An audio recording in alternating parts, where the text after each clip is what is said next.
안녕하세요. 자녀를 키우다 보면 내 맘 같지가 않죠. 자녀들이 이제 열심히 공부를 하고 그리고 스스로 알아서 좀 했으면 좋겠지만 그게 만만치가 않습니다. 자, 그래서 오늘은 어떻게 하면 자녀를 좀 열심히 하게 만들 수 있는 방법이 뭐가 있는지 제가 경험한 거에 대해서 말씀을 한번 드려보겠습니다. 제 첫째 자녀가 중1부터 중학교 2학년 1학기까지 거의 혼공을 했습니다. 그 전에는 그래도 학원에 와서 저한테 관리하면서 이제 공부를 같이 했었는데 그 한 1년 6개월 정도 시간 동안에는 아이가 사춘기도 오고 저도 이제 아예 혼공을 한번 시켜보면 어떨까라는 좀 생각이 들어서 너 마음대로 공부를 한번 해봐라. 너가 계획을 짜서 한번 해봐라. 이렇게 해서 한번 시켜봤습니다. 근데 그렇게 해보니까 잘 안 됐죠. 본인도 이제 자기가 생각한 방식대로 이렇게 공부를 해봤는데 내신 성적도 생각같이 잘 안 나왔고 수학의 경우는 학습량도 매우 적었고 선행도 거의 못 나갔죠. 현행까지 위주로만 나갔고 혼자 이제 개념 독학해서 이제 공부를 했으니까요. 심화 같은 경우는 어려우니까 다루지를 않게 됐죠. 이게 혼공할 때 좀 주의할 점인데 제가 혼공하다가 이렇게 온 학생들을 꽤 많이 가르치거든요. 가르치면 그 아이들이 잘 되어 있는 건 뭐냐? 자기 주도적인 학습 태도는 참 잘 되어 있습니다. 두 번째가 이해력이 좋습니다. 아이들이 어쨌든 혼자 공부를 해야 되니까 개념 같은 거를 뭐 스스로 읽고 하든 어려운 문제는 해설지 독해를 하고 하든 이렇게 하다 보니까 이해력은 굉장히 좋습니다. 자, 근데 부족한 점들이 뭐가 있냐면 첫 번째는 학습량이 굉장히 적어요. 그러니까 아무래도 이제 본인이 할 수 있는 양을 좀 여유 있게 느긋하게 하다 보니까 보통 학원에서 어쨌든 좀 트레이닝을 하게 되면 문제집 3권 정도 풀 건데 혼자 하다 보니까 1권 정도 하는 그런 상태가 되는 거죠. 이건 마치 헬스장에 가서 혼자 헬스하는 것과 PT 받으면서 하는 것과의 차이점하고 유사합니다. 보통 PT 받으면서 1시간 하면 혼자 한 3시간 하는 것보다 훨씬 빡세게 하죠. 1시간 동안 엄청나게 빡세게 합니다. 이런 거랑 좀 비슷하다라고 생각을 하면 돼요. 그래서 혼공하다 온 아이들은 보통 속도가 느립니다. 워낙 학습량이 적다 보니까 학습량이 많아져야 익숙해져야 속도가 빨라집니다. 문제 푸는 속도가. 근데 보통 굉장히 속도가 느리고요. 또 하나는 심화까지는 건들지 못하는 경우가 많이 있어요. 건들려고 하다가 어려우니까 포기하는 경우가 많이 있죠. 자, 이런 어떤 단점들이 있는데 제 자녀 같은 경우도 그런 단점들이 좀 있더라고요.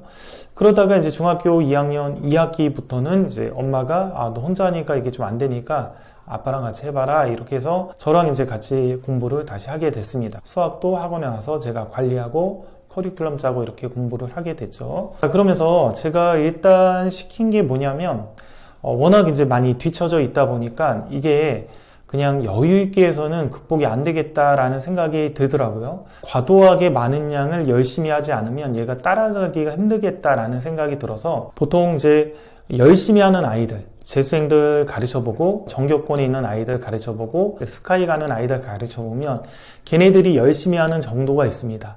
걔네들이 열심히 하는 정도를 100 정도라고 하면 그 100 정도의 근사치로 가도록 제가 습관을 잡아줬습니다. 공부하는 습관을. 학교를 다닐 때는 주말 같은 경우 토요일하고 일요일 같은 경우는 10 정도를 같이 했습니다. 그러니까 아침 10시부터 밤 10시까지 공부를 하는 거죠. 자, 이게 처음에는 굉장히 힘들어 했었는데 점점 시간을 늘렸어요. 그러니까 처음에는 아침 11시에 시작해서 저녁 6시까지 했다. 그러면 점점 시간을 늘려가지고 아침 10시부터 저녁 6시, 저녁 8시, 저녁 9시, 저녁 10시 이렇게 점점 늘려간 거죠.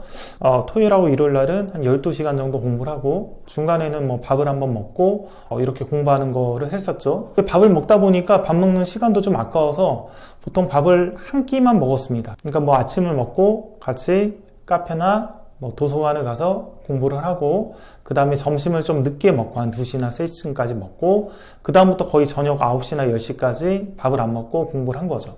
그래서 습관을 들여서 이제 그렇게 공부를 같이 해나갔습니다. 물론 이제 저는 공부를 한 게 아니라 저는 저 나름대로 책도 쓰고 제가 하는 일을 했고 제 자녀는 이제 영어나 수학, 국어 그런 것들을 가져와서 공부를 한 거죠. 자, 그리고 공부할 때 중간에 점심 먹을 때도 좀 맛있는 맛집을 찾아서 먹고 그리고 한 9시나 10시쯤 저녁 공부가 끝나면 역시 좀 저녁을 맛있는 음식점을 찾아서 거기서 먹고 이렇게 들어왔습니다.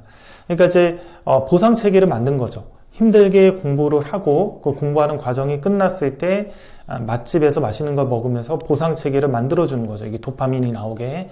자, 이런 것들을 토요일하고 일요일 학교 다닐 때 이틀 동안 2학기 내내 거의 그렇게 만들어줬던 것 같아요. 습관을. 그리고 방학 때는 학원을 안 간 날 같은 경우는 역시 똑같이 아침 9시, 10시 이렇게 아침 먹고 와가지고 쭉 하루 종일 공부하는 습관들을 같이 만들어줬죠. 이거를 계속 했던 건 아니고 2학년 2학기 때 하고 그 다음에 2학년 2학기에서 3학년 올라가는 겨울방학 때 그때까지만 같이 그렇게 만들어줬습니다. 그리고 그 이후에는 스터디 카페를 끊어줘서 거기서 이제 공부를 하게끔 이렇게 만들어줬죠.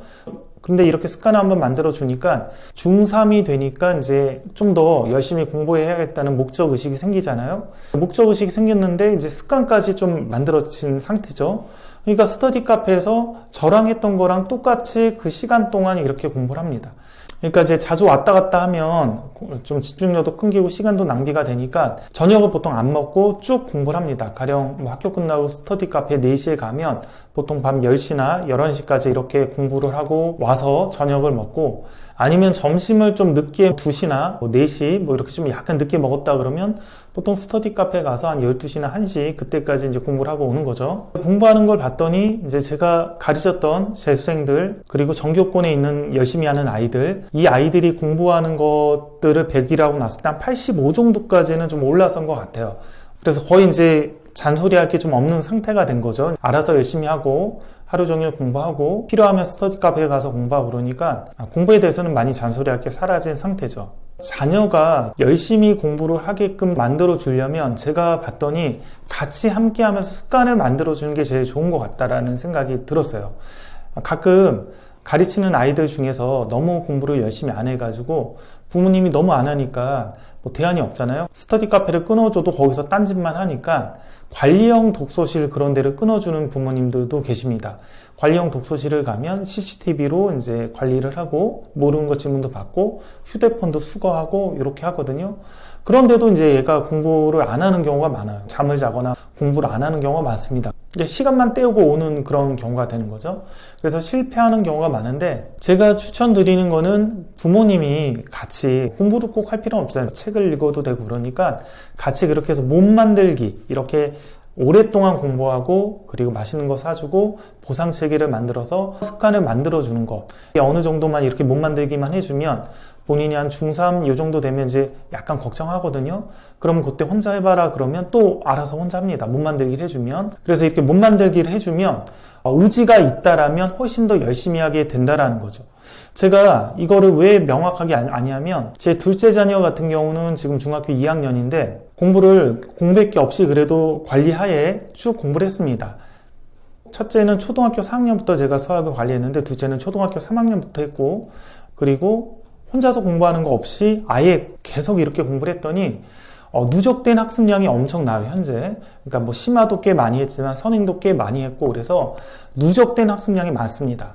그러다 보니까 이제 문제집을 풀고 그래도 속도가 엄청 빠르죠. 엄청 빠르다 보니까 첫째 자녀와 비교를 해도 똑같이 1시간을 해도 첫째 자녀보다 1.5배에서 2배 정도 더 많은 양을 공부를 합니다. 그러다 보니까 이제 당연히 이제 많은 학습량이 있어도 빨리빨리 끝내고 쉬는 시간이 많은 거죠.